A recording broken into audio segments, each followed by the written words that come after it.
One of the biggest revelations that I had to come to terms in my life is the fact that every person has to suffer in some type of way. Every person has to struggle in order to feel acceptance of this human experience.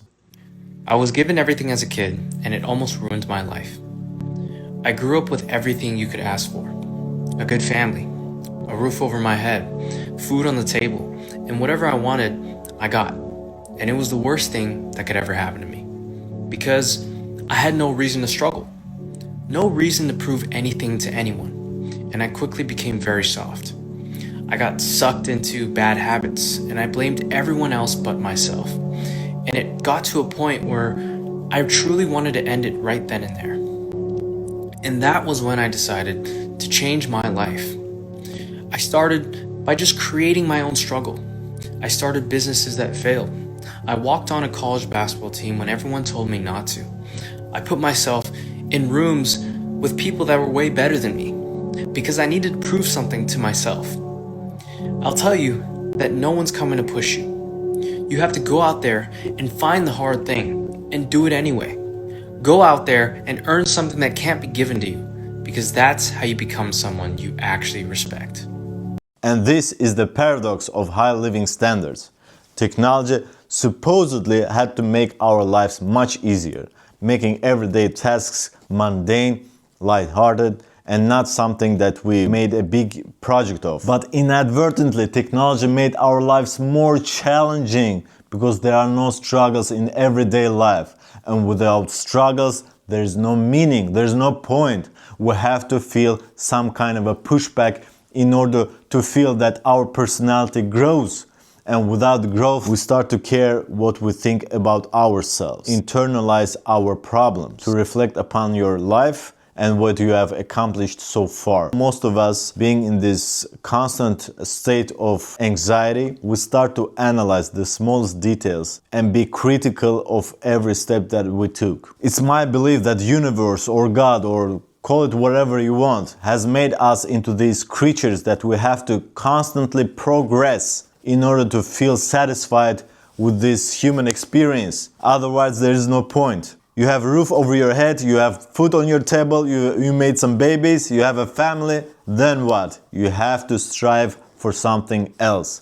And this is what this guy is talking about.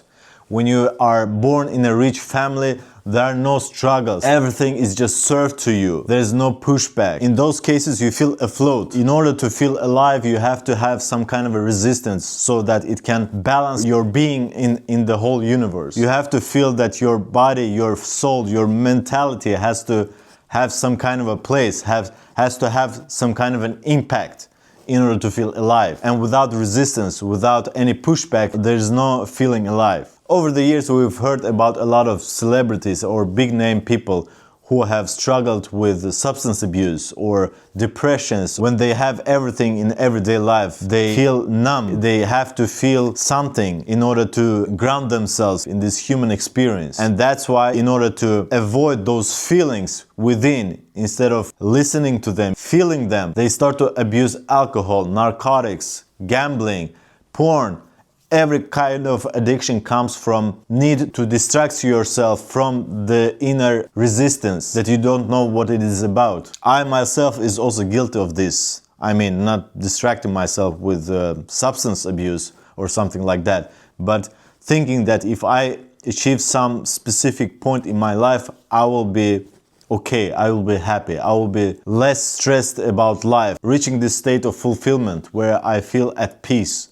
But it's a lie, because there is no peace. There is the constant struggle. No matter of your age or background, religious or financial situation, you have to have something that is bigger than yourself. You have to look forward to something. You have to look forward of becoming something. And that's the point of life. There is no inherent meaning per se. Religion gives us meaning, or something else that we try to build gives us meaning. Our community gives us meaning to make people around us more well off than they were before. I totally agree with this guy that you have to find your own problems, your own struggles in order to feel meaning in this life. And it's not about money, it's not about financial success, it's not about babies, it's not about family, it's not about something materialistic. It's about constant movement. You have to keep moving because life is about movement. Having constant childlike curiosity for life keeps you also young and prevents brain diseases. So if you move, you live. If you stop, you die. There's this quote from a great film: